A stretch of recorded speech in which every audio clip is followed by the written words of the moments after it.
Mustafa Ali teamed up with NXT North American champion Wes Lee and Tyler Bate to test the resolve of Schism, including giving Joe Gacy one last chance to prove his value. Ilya Dragunov stepped up to a motivated Baron Corbin, while Braun Breaker watched on following his attack on the Tsar last week. Breaker also promised a follow-up to his challenge to WWE World Heavyweight Champion Seth Rollins. The new number one contender to the NXT Women's Champion Thea Hale would face her biggest test in a match with Cora Jade. Roxanne Perez looked for revenge against Tatum Paxley. This was only the foundation of an episode that would continue a chaotic period in NXT. Hello, friends, and welcome to another edition of Wednesday Night Madness. I am your host, Anthony Florio, sitting in tonight for good old MF Michael Fletcher. And we hope to have him back with us tomorrow night for TXN Sports World. Right now, I am joined by the Phenom Michael Bullock. And without any further ado, let's dive right on in to last night's show.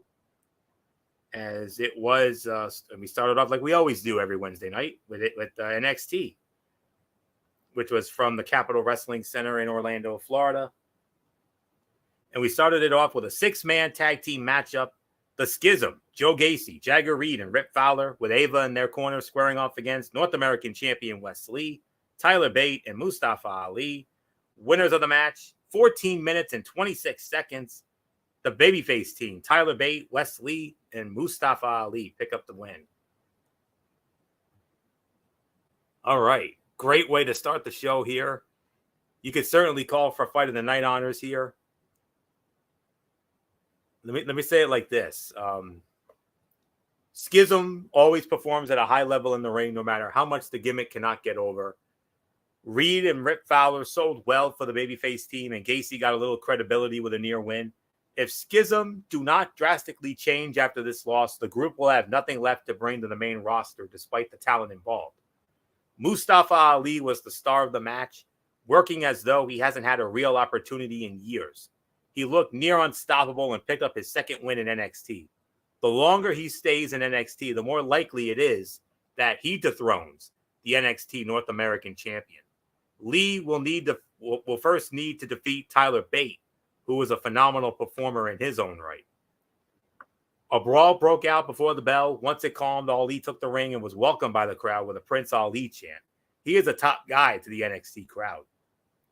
Lee, Bate, and Ali hit a triple bop and bang, followed by simultaneous dives onto their opponents on the outside. They showed chemistry as an oddball trio. Reed ducked the 450 splash and sent Ali hard into the buckle. The veteran sell on this impact made it look vicious. The referee did not see Bate tag in after he kicked Fowler into him, and Schism nearly got the win with a swing into a powerbomb. However, a second referee stopped it. And then backstage, Ali convinced Lee to defend against Bate next week with him as the special guest referee to guarantee a fair result.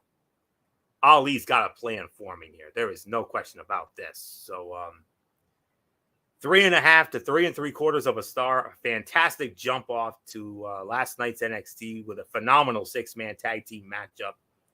And starting next week, there's going to be a 2-week special event entitled Gold Rush.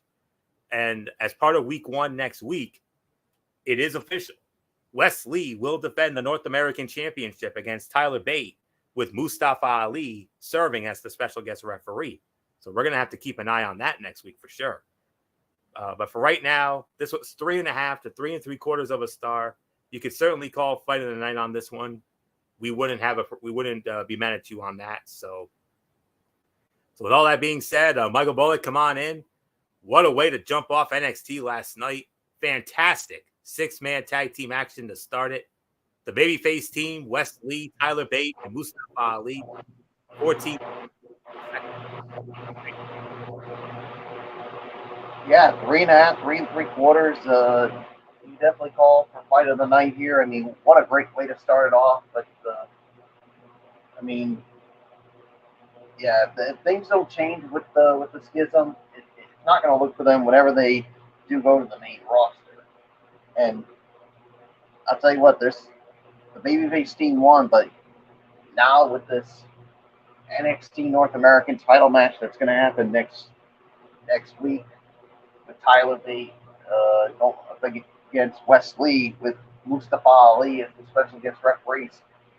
Something's going to happen here. We're definitely going to have to keep an eye on this. But anywho, a great win for the babyface team. So yeah, there's really nothing more to say. So let's move on, Florio. All right, and we move on to an in-ring segment. Braun Breaker, he comes out and he gets interrupted by Seth freaking Rollins. And you remember at the end of the previous week's NXT, Braun Breaker issued the challenge to Seth Rollins for a World Heavyweight Championship matchup. And last night we got the answer. And Seth Rollins accepted the challenge. And next week, as part of week 1 of this 2-week Gold Rush special event on NXT, it will be the main event of next week. Seth freaking Rollins versus Braun Breaker for the World Heavyweight Championship. Michael Bullock, you're looking at quite possibly one of the most anticipated main events, maybe the most anticipated main event on NXT television in some time or maybe even ever. Seth freaking Rollins, Braun Breaker, World Heavyweight Championship. Whoa. Just imagine how that crowd's going to be with Seth freaking Rollins and the song. Oh, yeah. The Capitol Wrestling Center is going to be electric when Seth Rollins comes out, especially to that song, Whoa. All I can say is Braun. Yep. All I can say is Braun Breaker, you better be ready for it because that crowd is going to be all Seth freaking Rollins, and they're going to be anti-Braun Breaker. And Braun Breaker's trying to prove a point here. He's trying to prove that he is the greatest NXT star of all time. I mean, I think he's got a problem with Seth freaking Rollins, and obviously he wants that World Heavyweight Championship. So he wants to challenge the man who was once called Mr. NXT and Seth freaking Rollins, who was the first ever NXT champion. So don't you think for a minute, Florio, that's eaten alive at Braun Breaker? Absolutely. And he wants to prove that he can hang around with him. But let's be honest, there's no way Seth freaking Rollins is dropping the belt to Braun Breaker. No way. So I'm already calling it right here. So can't wait to see it next week. So Wario, all I can say is Braun Breaker better be ready because he's not only got to deal with Seth Rollins, but he's got to deal with the crowd. And I don't care how experienced you are, you're going to have butterflies in your stomach. Oh, what it's one of the most anticipated main events, maybe the most anticipated main event in the history of NXT television. I mean, to get a match of this magnitude. Last week's challenge was a big deal, and confirming it will happen gives NXT a must-see match next Tuesday night. The only criticism I have is that it's just a shame that the Visionary could not appear in person to answer the challenge instead of sending a video via satellite. And given the czar in the room, Ilya Dragunov, Braun Breaker will not win. However, he can prove he is ready for the big time when the next call-ups from NXT happen. The crowd sang Rollins' theme without prompting, even while Breaker's music was still playing. And then Shawn Michaels announced that the next 2 weeks would be a 2-week event, NXT Gold Rush. The first main event would be Seth Rollins versus Braun Breaker for the World Heavyweight Championship. And the second will be Carmelo Hayes defending the NXT Championship against the winner of the Baron Corbin-Ilya Dragunov match later in the show. So a lot of great stuff came out of this. No question about it. All right. Moving on, we had our number one contender for the NXT Women's Championship, Thea Hale. And she went up against Cora Jade. Of course, Duke Hudson in Thea Hale's corner, as always. Thea Hale wins the match in 4 minutes and 17 seconds. Well, they obviously wanted to give momentum to Thea Hale because I believe on the second week of Gold Rush, it was announced that is when Thea Hale will challenge Tiffany Stratton for the NXT Women's Championship. That'll go down week 2 of the Gold Rush show on June 27th. So mark that down. The match did not get nearly enough time to sell its importance. Hale picked up an emphatic submission win with a little help from Dana Brooke, but this bout should have allowed fans a stronger view of what she can do in the ring. Tiffany Stratton will be Hale's ultimate test, though it will also be an important match for the NXT Women's Champion. She must prove she can build up young talent rather than just beat them. This is an essential role for NXT title holders. The generation of Jade losing by submission in 4 minutes, no matter the circumstances, is a step back. Dana Brooke may be around to ultimately put her over, but NXT has played a dangerous game with the stop and start booking. So, not much more to say on that. So, but we are most certainly going to get into this. For the first time on NXT television, American NXT television, the NXT Heritage Cup was on the line. But here's the thing. The reigning cup holder, Noam Dar, announced that he couldn't defend because of Nathan Frazier attacking him in the parking lot. And because of that, but Noam Dar, open mouth insert foot in this case, saying that I still want this match to happen. And because of this, Oro Mensah will step up and defend the cup for me. So Nathan Frazier challenging for the NXT Heritage Cup versus Oro Mensah in place of the cup holder, Noam Dar. Nathan Frazier wins the first round, 1 minute and 51 seconds.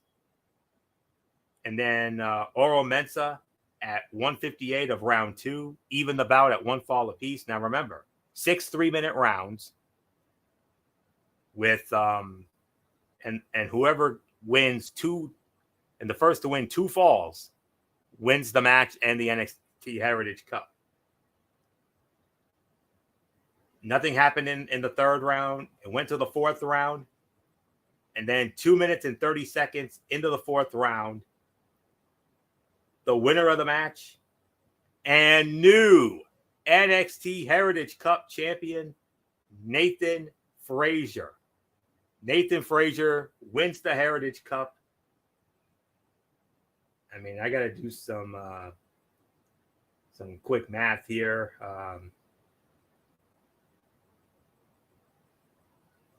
3:49, and then about 3 minutes, 6:49, and then.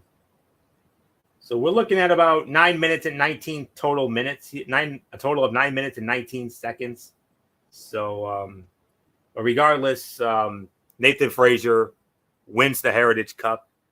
So, all right.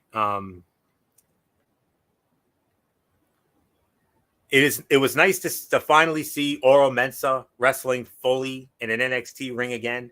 However, it was a shame that the brand rushed a concept that should guarantee a longer match. It still got time, but with messy pacing. Dar's injury, assuming it is legitimate, dampened Frazier's win, but it was unavoidable. Hopefully, this is the chance the new Heritage Cup champion needed to break out. The Meta 4 immediately lost steam as a stable here, but Mensah could not continue defending on behalf of the Scottish Supernova. The Heritage Cup will find new life with a hungry young superstar defending it regularly. Dar picked up the first fall. Mensah picked up the first fall with a surprise roll-up near the end of the first round. A distraction from Jakara Jackson allowed Lash Legend to grab Nathan Frazier and set up a spinning corner heel kick to pick up his first fall in the second round. Frazier nearly took the win off a super kick counter to a springboard moonsault in round 3, but Mensah kicked out just before time expired. Time was probably supposed to run out before 3, but the timing was off. And then Mensah ducked the first Phoenix Splash and then turned the second attempt into a German superplex. That was his last big shot at winning. But congratulations, Nathan Frazier, the new Heritage Cup champion. And, we'll wait and see what happens. So, so with that being said, Michael Bullock, come on in.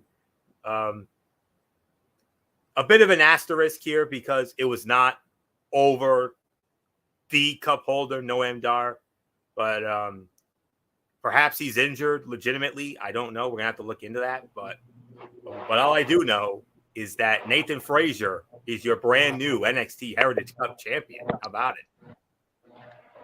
Yeah, I can. I'm sorry to do this for you, but I can only give this about maybe 2.25 because, like you said, I mean, it was messy in certain with the way this whole thing's set up, and yeah, with this, I mean, with Nathan Frazier winning it over Mensa, it definitely has an asterisk here. So, I mean, there are better ways they could have done this, but yeah, it was just so messy here with this whole thing. So I'm just being honest here, Florio. So I can only give this 2.25. Sorry, it's yours. Well, I forgot, and I'm sorry too because I forgot to give my rating there. 2.5 stars for me. So give it a little more. All right, so then we had Daba Kato squaring off against Axiom and Scripps at a 2-on-1 handicap match. Axiom and Scripps win the match. Axiom and Scripps actually won the match. 3 minutes and 16 seconds. Terrible booking once again. The once dominant Monster has lost all of his heat in back-to-back losses. If Kato had beaten Scripps last week, this would not have been as damaging. Now, though, he looks like a chump. Once again, the heat of the win was tarnished by a surprise attack. This time, Los Lotharios took the shot. Humberto, Carrillo, and Angel Garza needed this fresh start, but it should have been set up on a different week as Axiom and Scripps are barely a tag team yet. The superheroes have some unique chemistry to explore and could be a force in the tag team division with time. The zero-sum booking is hurting rather than helping, though. So, 1 star for that effort. And then we had Idris Anafi squaring off against Malik Blade. Malik Blade wins the match 2 minutes and 45 seconds. Here's the thing. These series of singles matches between tag team partners have worked well to pad runtime for NXT while keeping the tag team division relevant. However, none of the matches have had enough time. This barely got going before Blade stole a fast win, and since Anafi has often been portrayed as the higher level competitor of the team, Blade's win was a smart way to give him a rub. Briggs and Jensen are still the only team with a real shot to dethrone Gallus, but anyone could win next week to set up a fun one-off clash. And next week, Booker T announced that as part of the week 1 of Gold Rush, that Idris Anafi and Malik Blade versus Josh Briggs and Brooks Jensen versus Hank Walker and Tank Ledger. And the winning team will go on to the following week of Gold Rush to challenge the Gallus Boys for the NXT World Tag Team Championships. So another fight. So not much more to say here. Then we had Roxanne Perez squaring off against Tatum Paxley. Roxanne Perez wins in 2 minutes and 25 seconds. Those two tried hard to make this more than a squash, but you can only do so much with 3 minutes. It was back and forth action in which the Prodigy was still far too much for Paxley. The post-match from Roxanne Perez continues to show her primary weakness as a performer, but she spoke with conviction to sell a big match to come. And then Roxanne Perez versus Blair Davenport is a future top women's bout, but both still have room to grow. For the time being, it will be a test to help both improve as character workers. And then the main event of the evening to determine the number 1 contender for the NXT Championship, Baron Corbin versus Ilya Dragunov. Baron Corbin wins the match 13 minutes and 10 seconds with a little help from Braun Breaker.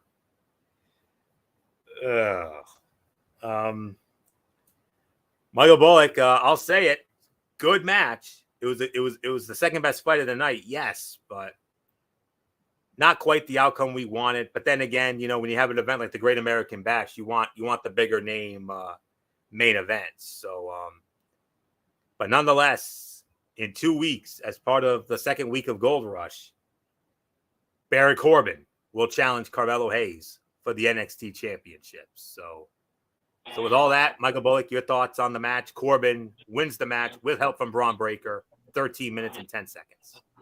Yeah, this was the second best fight of the night. I can only give this about 3.25. I can only give this 3.25, obviously because of the Braun Breaker interference here, and yeah, I'll be quite honest with you, Florio. I rather would see Ilya Dragunov against Carmelo Hayes than Baron Corbin, but despite all that, I think Carmelo Hayes is going to successfully retain the title. So that's all I'll say on it. So it's yours, Florio. Agreed. This had a chance to be special, but the two never hit the top gear that the Tsar reaches in his best performances. Dragunov selling the rib injury did slow him down, but Corbin did not seem to have any interest in pushing the pace at all.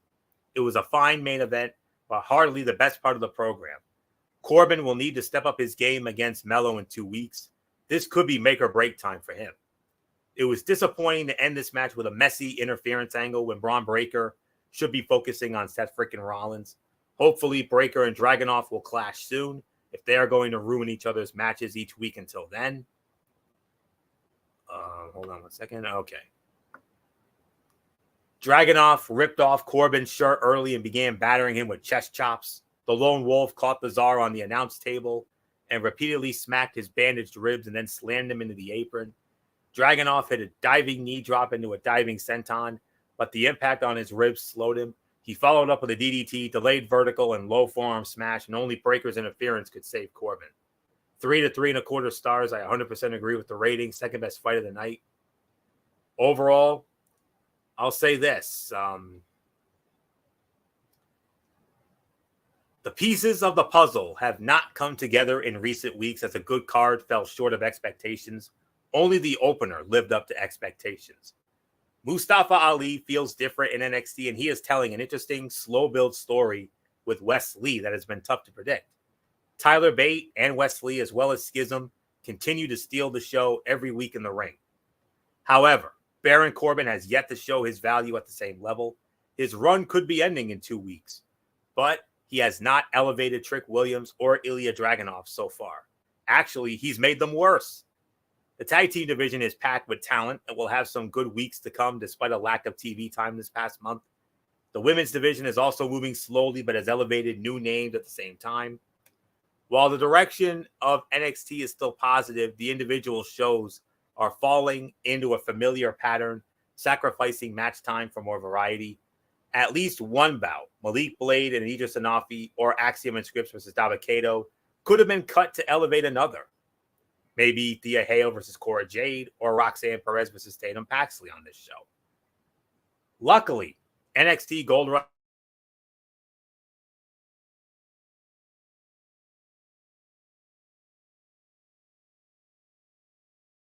has a stellar card. In particular, it would make no sense to. I could probably only give this, I don't know,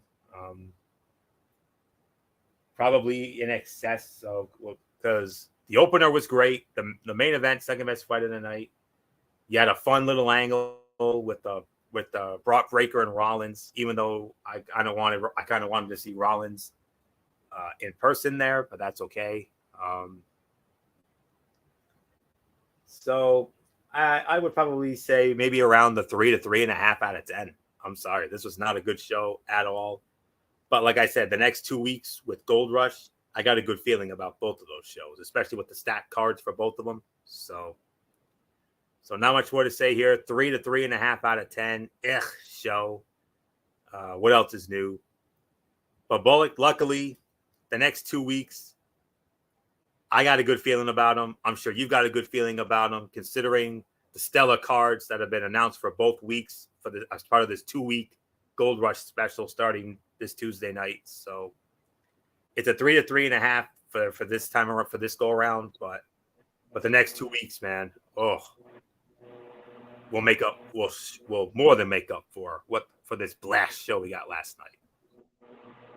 Yeah, what else would you expect, Florio, from this NXT? I mean, this was when you get a good match in the beginning and the main event, then everything else was just blah.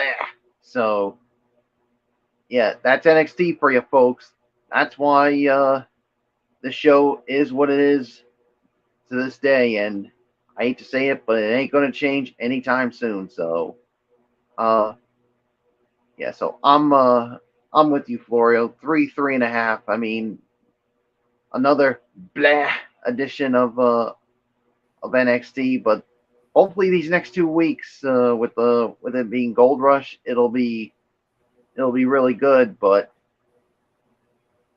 we'll wait and see. So, with that being said, Florio, let's get right into Dynamite. Oh, daddy, here we go.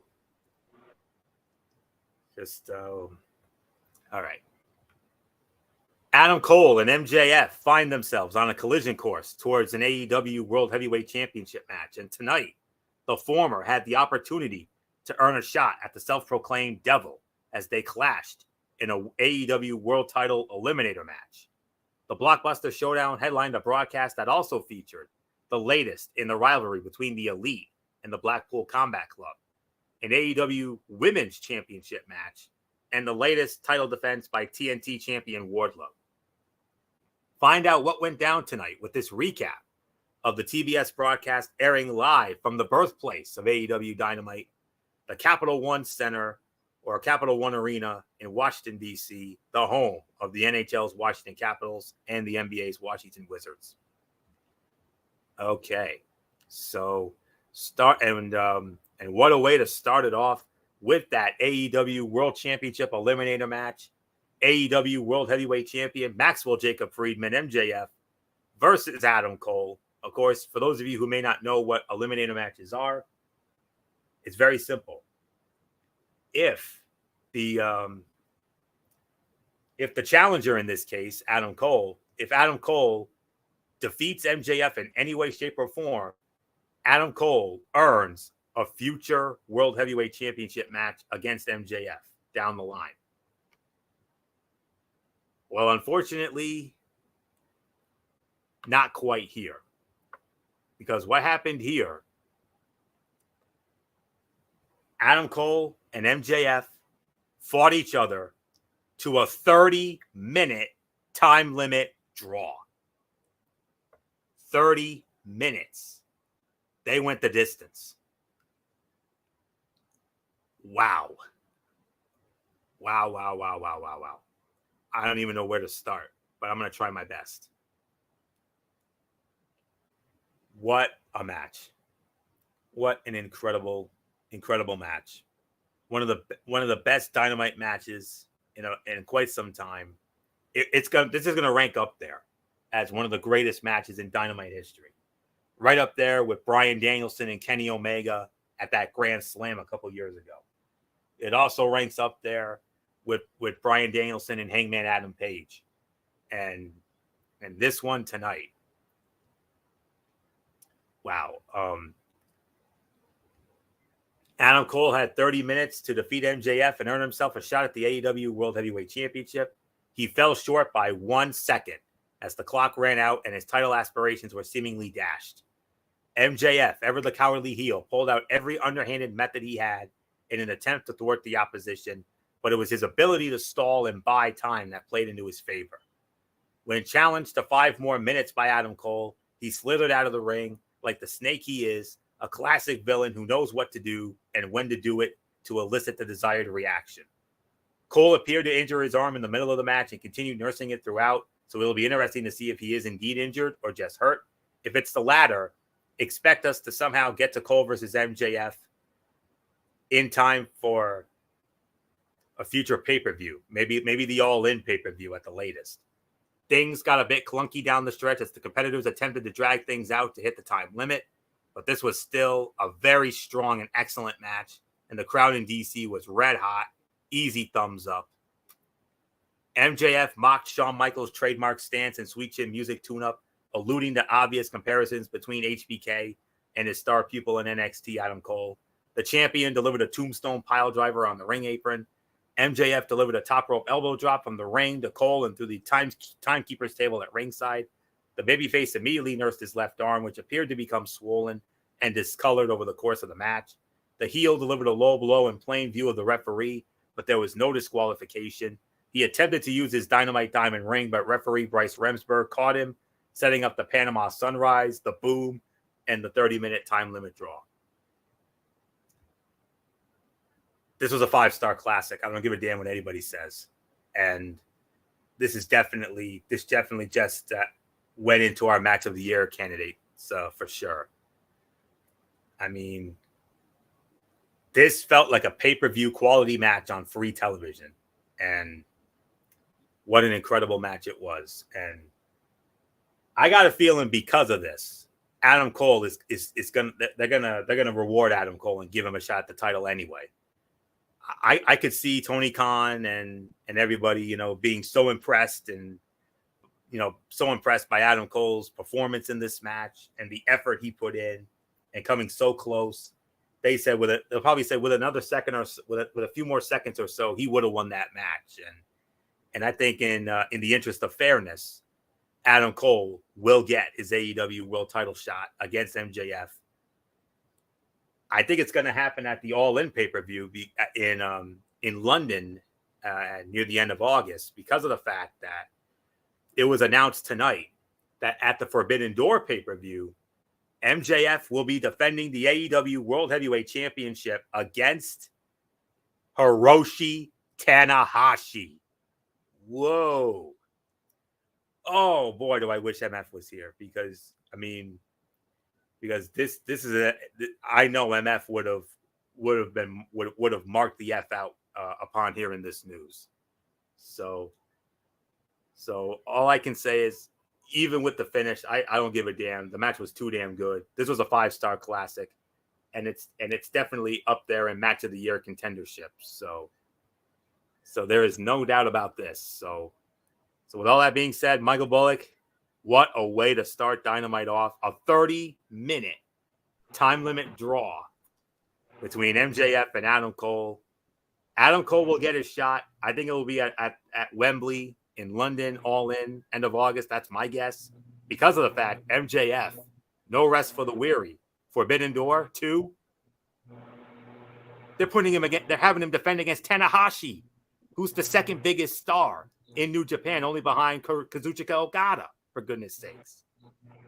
Yeah, there is no rest for the weary for MJF because, like you said, he's got to deal with Hiroshi Tanahashi, the second biggest name in New Japan Pro Wrestling for the AEW World Title. And if MJF thinks for 1 minute that this is going to be a piece of cake for him, nah, honey, nah. That is not the case. You take a look at the history of Tanahashi, you'll see why. I'm with you, Florio. I'm going to give this a 5-star classic, too. I mean, I don't care what anybody says. Normally, when the time limit expires and it ends in a draw, we normally poo-poo all over it and give it a no rating.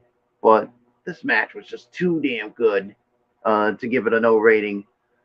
I'm giving this a 5-star classic as well. I don't care what anybody says. If you want to come at me and say, oh, it's a no rating, you know what? Who cares? This was too good. But be patient, Adam Cole fans. He'll get his opportunity. And I'm with Florio here. I think it's going to happen at the All-In event at Wembley Stadium. So, nothing more to say. Let's move on.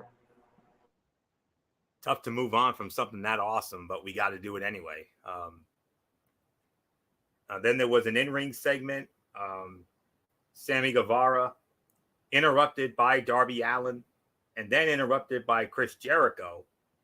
And oh my goodness. And then Sting comes out. But I'll tell you what, it's looking like we're going to see Sammy Guevara and Chris Jericho versus Darby Allin and Sting next week. The stuff with Guevara standing up for himself in the face of Jericho was great and should plant the seeds for the student to lash out at the teacher. First, though, the competitors will have to coexist if they hope to overcome Darby Allin and Sting if and when they finally clash. If the reactions tonight are any indication, though, getting fans to give up on booing Guevara and fully embrace him may be an uphill battle. But we'll wait and see on that. But Sting and Chris Jericho in the same ring. Whoa, that's something. So we'll see what happens with that. And then we have another match announced for Forbidden Door. The IWGP World Heavyweight Champion Sonata featured in a video, spoke in Japanese with subtitles, and he said he would hold an open challenge for his IWGP Heavyweight Championship. And it was answered. And we'll get to who answered that in just a moment. But next up, we had an 8-man tag team match. Darby Allin, Sting, Orange Cassidy, and Keith Lee with Dustin Rhodes in their corner went up against the Mogul Embassy, which is Swerve Strickland, Brian Cage, Toa Leona, and Bishop Khan with Prince Nana in their corner. And the babyface team wins the match. 8 minutes and 35 seconds. Sting. It was the Stinger with the Scorpion Death Drop on Swerve Strickland after an orange punch from Orange Cassidy for the win. So with that, Michael Bullock, your thoughts on this 8-man tag? 8 minutes and 35 seconds. The winners, Darby Allin, Sting, Orange Cassidy, and Keith Lee. Yeah, I mean, this was a really good 8-man tag here. I mean, no doubt about it, the babyface team was going to go over on this one. So I'll give this about 2.5 to 3 for the effort here. I mean, yeah, I mean, the outcome to me was never in doubt. So it's yours, Florio. Yeah. Let me find my thoughts on this.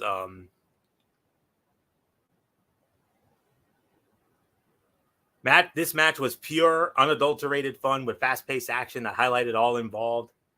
Swerve Strickland has issues with Orange Cassidy, Keith Lee, and a long history with Darby Allin, so that mutual disdain for Swerve at least brought the babyfaces together sensibly. Sting picking up the win was harmless in that he is a legend, but is not in there beating guys every week. He can credibly beat anyone and did here, seemingly building him some momentum ahead of whatever awaits with him and Allin with regards to the Jericho Appreciation Society. Good, fun stuff from all involved that does not have to be remembered or recalled beyond this show. The heels worked together to set up and deliver an electric chair double stomp spot to Lee that Cassidy and Allin just narrowly broke up. So 2.5, 2 3/4 of a star for this. So nothing more to say on that. Let's continue on here. Then we had Wardlow defending the TNT Championship against Jake Hager. Of course, Wardlow had the legendary Double-A Arn Anderson, the enforcer of the Four Horsemen, in his corner, of course. Winner of the match in roughly an even 7 minutes, and still the TNT champion. It is Wardlow. And no rest for the weary for Wardlow, because Christian Cage and Luchasaurus appeared on the Tron there, and it was announced that this Saturday night on AEW, on the premiere edition of AEW Collision in Chicago at the United Center, that Wardlow will defend the TNT Championship against Luchasaurus. Whoa, be a man fight waiting to happen there. But I'll say this, another 2.5-star match. The match better than expected thanks to the crowd support of the War Dog, saw the champ retain with his trademark Powerbomb Symphony. This was less about the in-ring action and more about the post-match as Christian Cage and Luchasaurus revealed a bloodied Arn Anderson, the victim of a beatdown at the hands of the heels as Captain Charisma and his masked muscle attempted to eliminate Wardlow's greatest support system. The feud is cold and nothing we saw here changes that. Hager attacked Wardlow during his entrance, taking the fight to the War Dog before the bell. Wardlow drilled Hager with consecutive powerbombs for the win and title retention. And then backstage, Christian Cage and Luchasaurus revealed that they beat down and bloodied Arn Anderson. And And then in another backstage segment, Renee Paquette informed MJF that he will defend the AEW World Heavyweight Championship against Tanahashi at Forbidden Door. We talked about that. So not much more to say here. 2.5 stars for this. So Michael Bullock, Wardlow successfully defends the TNT Championship against Jake Hager in roughly an even 7 minutes. Retains the title, and now no rest for this weary War Dog, because he's got to defend that title again this Saturday night on the premiere edition of Collision. Oh boy, I guess perhaps his toughest challenge yet, Luchasaurus, in a Be a Man fight waiting to happen. Oh yeah, I mean, he's got a tough one here, and going up against Luchasaurus here, and that's not going to be an easy task there for Wardlow, but you know he's going to be up to the task. So 2.5 stars. I'm with you on this one. I mean, Jake Hager definitely gave him some fits here, but in the end, the outcome to me was never in doubt here. So there's really nothing more to say. Let's move on, Florio. Yeah. So, all right, let's continue on, and we move on now to. I'm just checking on some things.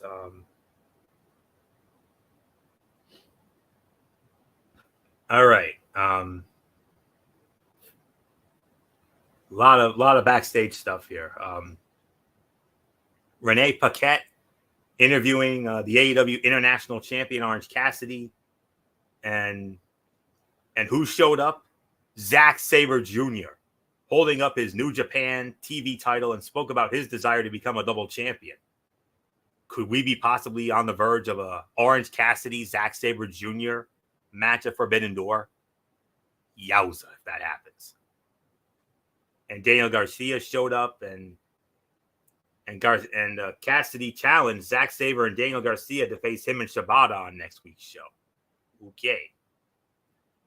AEW Women's Championship on the line. The champion Toni Storm with Ruby Soho in her corner defending against Sky Blue.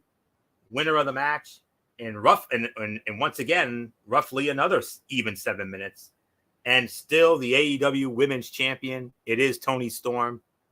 Michael Bullock, what else is there to say? Predictable outcome. We all knew Toni Storm was going to win, but boy, howdy. Sky Blue almost came this close to winning the title, if not for that distraction by Ruby Soho. Yeah, if it weren't for the distraction by Ruby Soho, who knows? I mean, Sky Blue maybe would have pulled off the upset, but yeah, I mean, but somehow, thanks to that, Toni Storm still is the AEW Women's World Champion, and another 2.5 star match, but yeah, Toni Storm and Ruby Soho, they try to get into Sky Blue's head by doing something that really disgusted me. I mean, you know, Florio, that the thing they always do with the spray paint. Yeah, they did it in the face of Sky Blue's mother, who was sitting at ringside. The nerve of those. I mean, the nerve of those two bitches. I mean, horrible. I had so much respect for those for Toni Storm and Ruby Soho, but I just lost respect for them. I mean, I understand you're trying to build, you're trying to be the tough heels here, but to do that to someone's mom, no. I got a mom that I love so much, and anybody who does something to my mom, I'm gonna defend them with pride and with honor. And what you two did was flat out disrespectful. So, as far as I'm concerned, you two are nothing more than a couple of grade A dicks. I'm done. I'm finished. It's yours, Florio.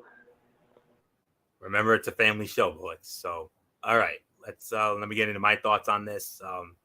Sky Blue is the future of the women's division in AEW, and while she has had plenty of TV exposure, she had a breakout performance tonight against the women's champion, Toni Storm, proving she can hang with a strong in-ring performer while still hitting all the important booking spots, including spraying. Sorry, Florio. I just want to apologize for what I just said there. I mean, I'm.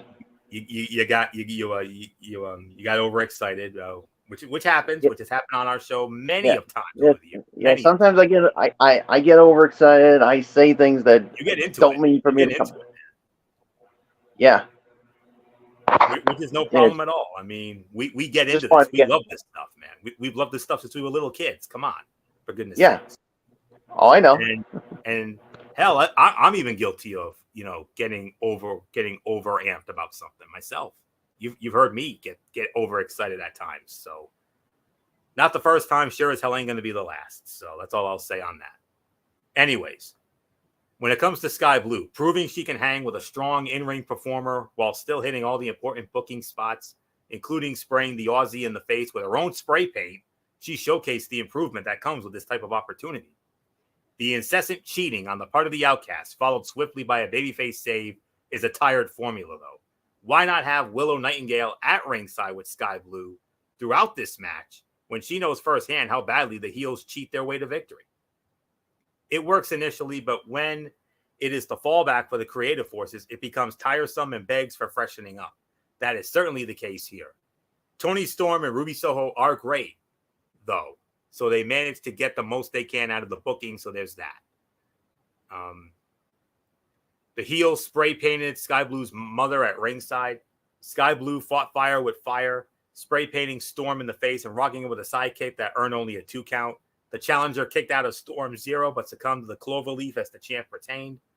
And then Willow Nightingale, the New Japan Strong Women's Champion, made the save for her friend as the heels beat Blue down.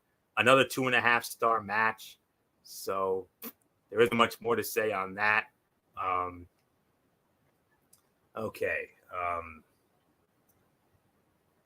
And then from there, you remember earlier I mentioned about Sonata issuing an open challenge for the IWGP Heavyweight Championship for Forbidden Door. Someone stepped up and answered it. And who answered it? Jungle Boy Jack Perry.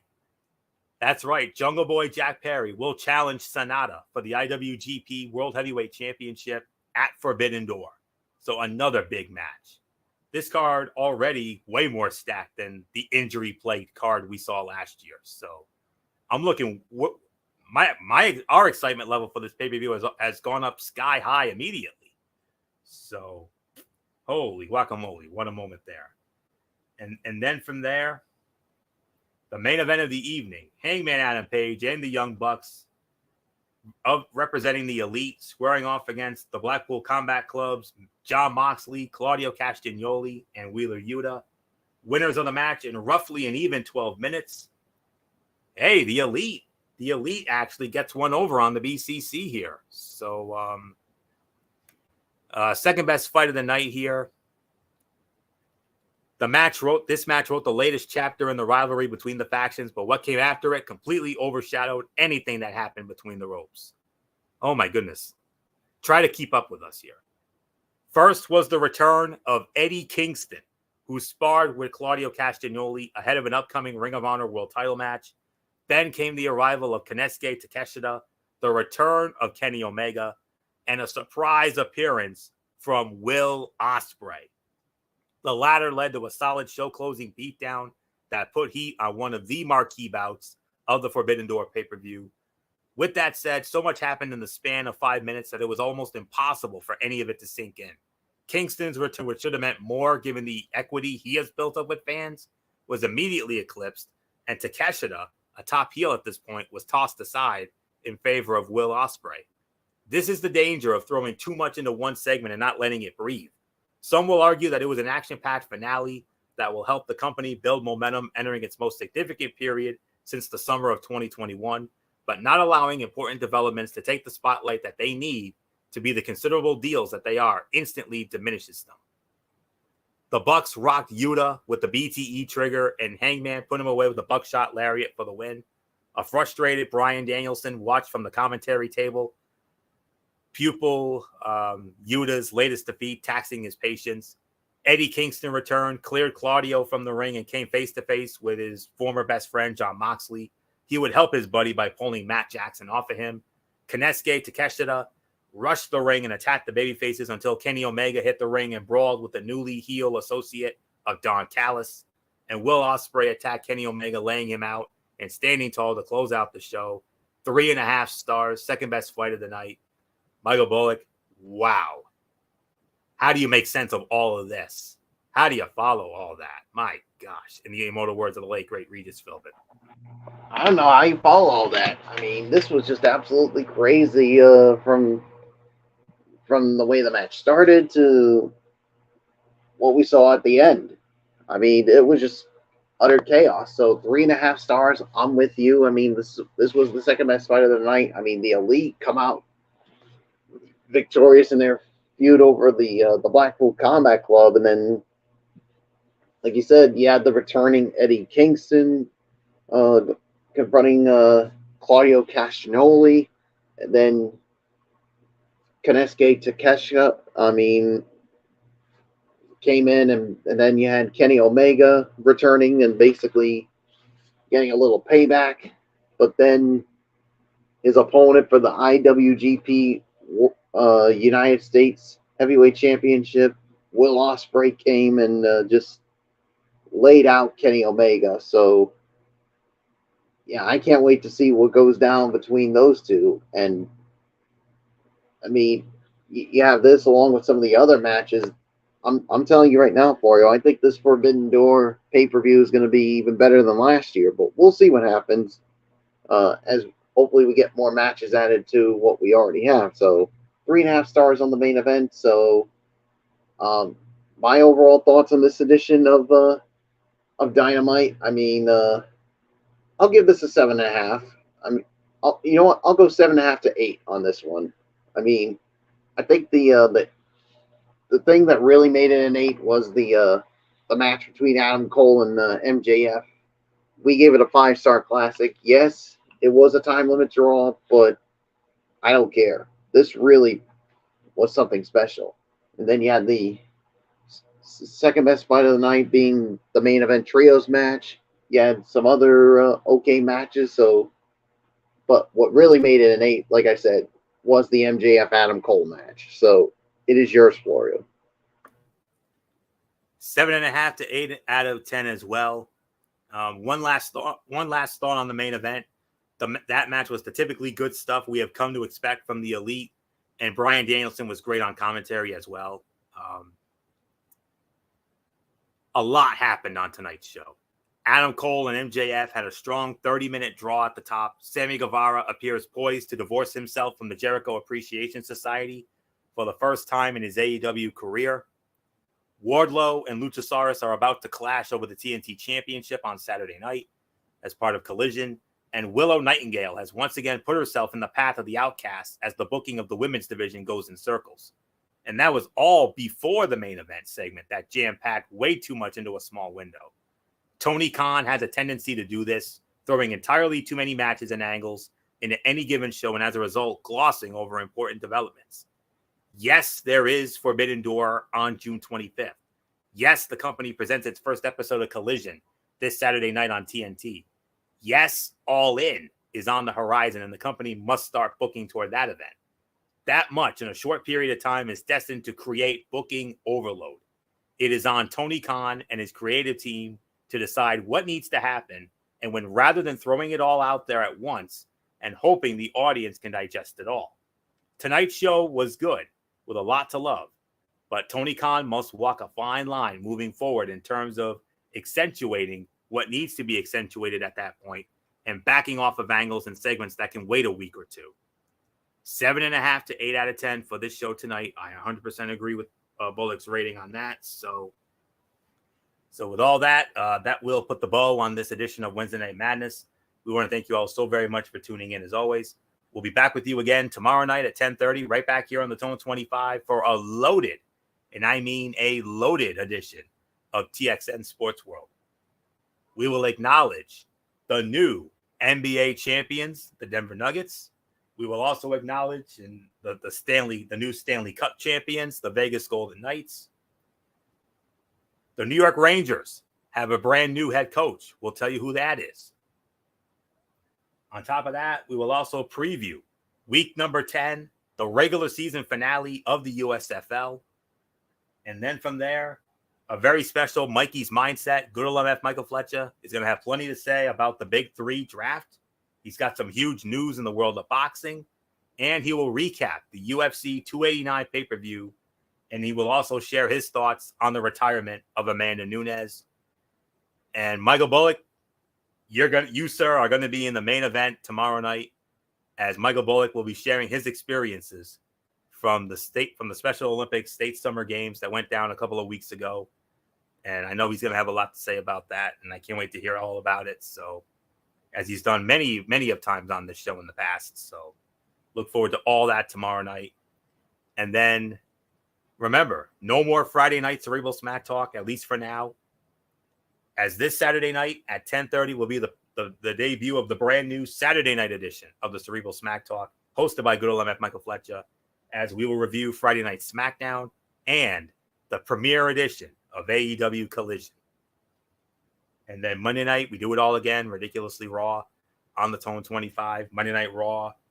And my traditional Tony Steak returns with Impact Wrestling and NXT Level Up.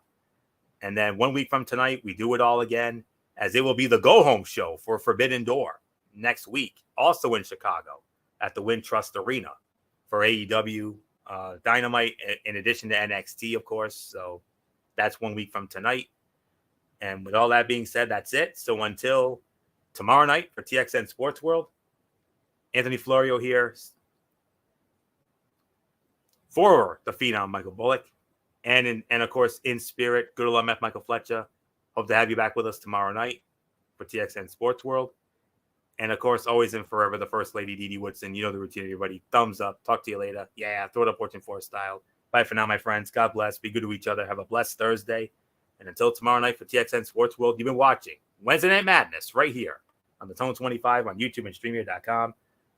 And remember, my friends, no matter what anyone tells you, beyond anything else, wrestling is indeed actually real. For everybody who's been a part of this one, for now, Anthony Florio, so long. Bye, everybody. Bye.